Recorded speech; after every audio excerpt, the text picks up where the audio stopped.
Graças a Deus, não sigo o exemplo de Vossa Excelência em matéria de heterodoxia, viu? Graças a Deus. Vossa Excelência, e faço disso um ponto de honra. Faço disso um ponto de honra. Está com vista ao ministro... ao ministro... Basta ver o que Vossa Excelência fez no Senado.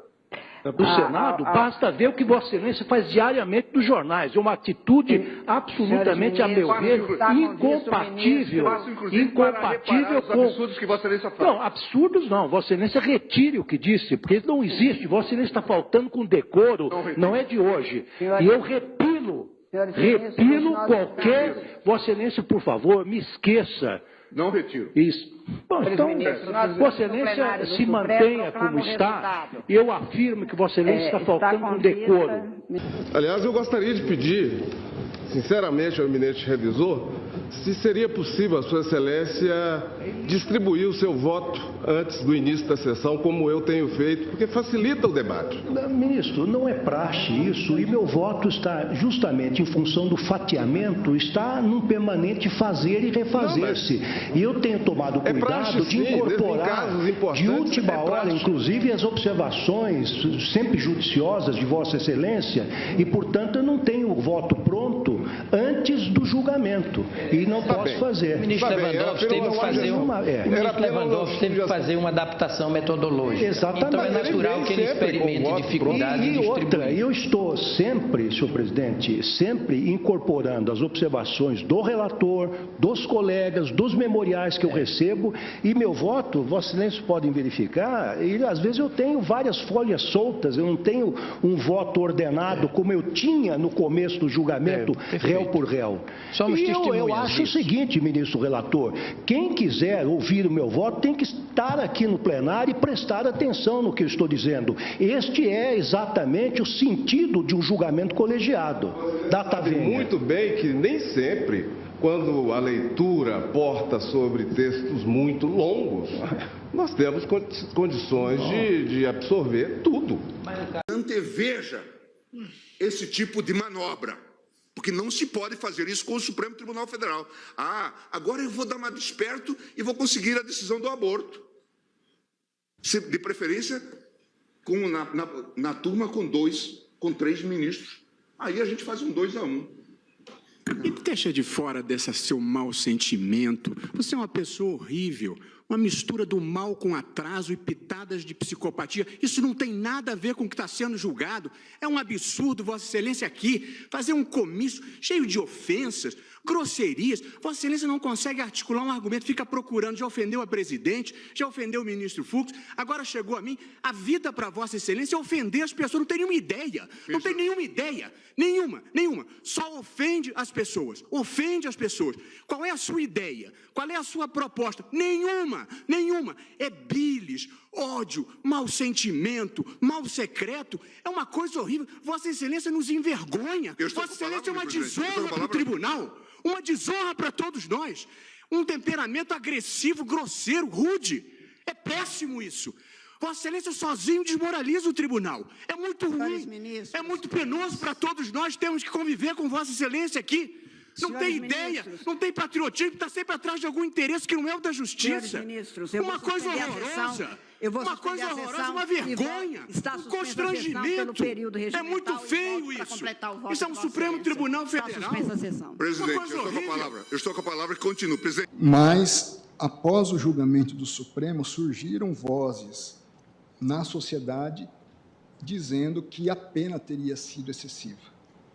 Eu cito nesse sentido vista dada ao jornal Estado de São Paulo por Fernando Abrúcio, em matéria publicada no dia 28 de abril de 2022.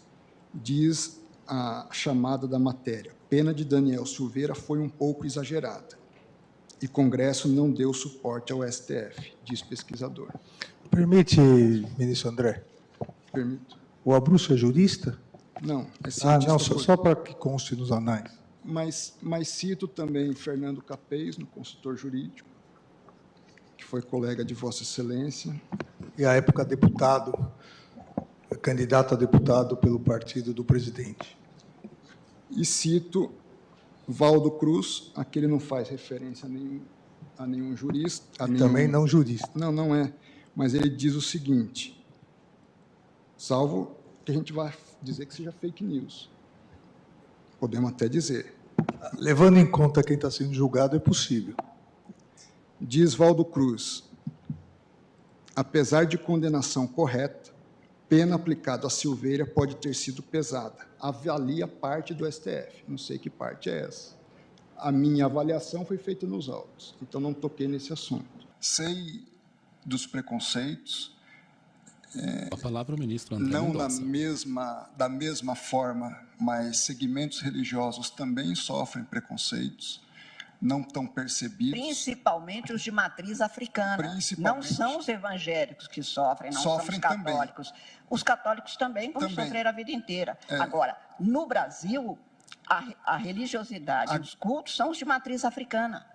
Na esteira exatamente dessa cultura. Então, eu entendo e me solidarizo e sinto a dor dessas atitudes preconceituosas. A grande questão, sob a minha ótica, é que, embora reconhecendo tudo isso, dentro da minha leitura também dos princípios fundamentais do Estado Democrático de Direito, à luz de uma divisão de poderes, caberia, a meu juízo, não ao Supremo Tribunal Federal trazer essa inovação, mas ao Poder Legislativo correspondente.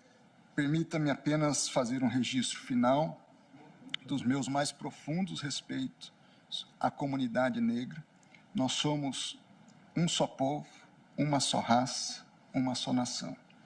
Mas apenas para dizer, ministro André, e aí como uma das iguais brasileiras de um só povo, que nós mulheres, os negros, os indígenas, os deficientes, entre tantos outros, somos parte deste povo, que não é um só, porque a Constituição garante a igualdade na forma, mas é uma construção permanente e pode ter certeza que quando eu digo que a gente sofre discriminação, é um sofrimento na nossa dignidade. Somos mesmo um povo com muitas desigualdades. Apenas para reforçar, eu acredito que à época dessas declarações ainda havia inquérito em tramitação sobre o assunto. Não, já havia sido encerrado há alguns anos já. Eu, inclusive, à época, era secretário de Justiça, foi lá atrás. Existe inquérito em Minas e São Paulo, ainda da relatoria do ministro Celso de Mello, do qual eu sucedi. Por isso que eu indico que ainda esse assunto... Desculpe, ministro Cássio, isso já está encerrado em São Paulo. Até porque não há ninguém com foro privilegiado em relação ao assassinato ocorrido em Santo André.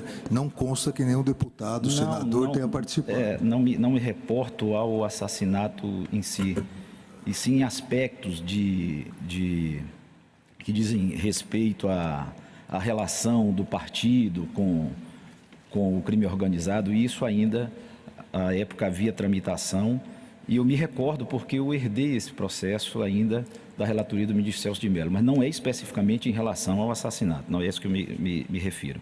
Aquela senhora do centro de uma cidade pequena que vende o milho e que todo mundo a conhece, é uma figura quase que folclórica na cidade, querida por todos, e os partidos a disputam e a convidam para participar do pleito. A partir do momento que ela se filia, há um completo abandono do diretório municipal em relação à candidatura.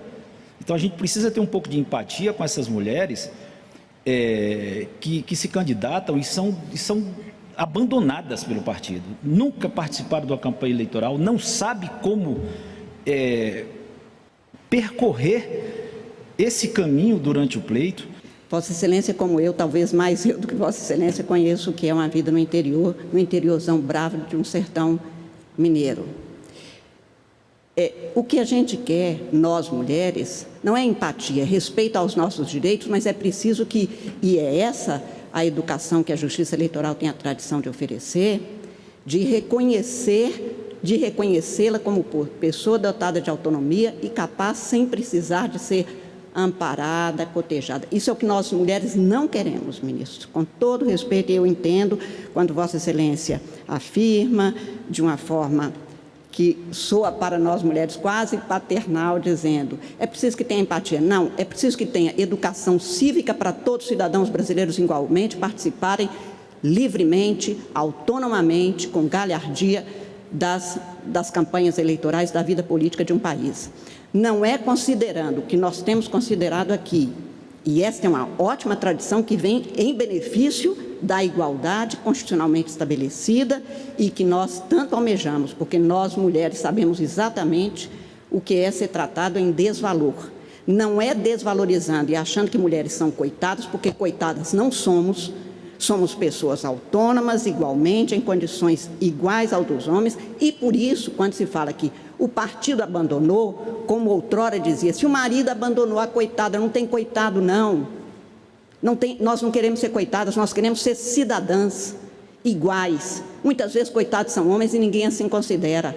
A desigualdade, ministro, está nesse tipo de tratamento. Por isso a ação afirmativa. Por isso agora eu tenho postulado uma ação transformativa, de nos olhar com respeito e considerando que somos capazes.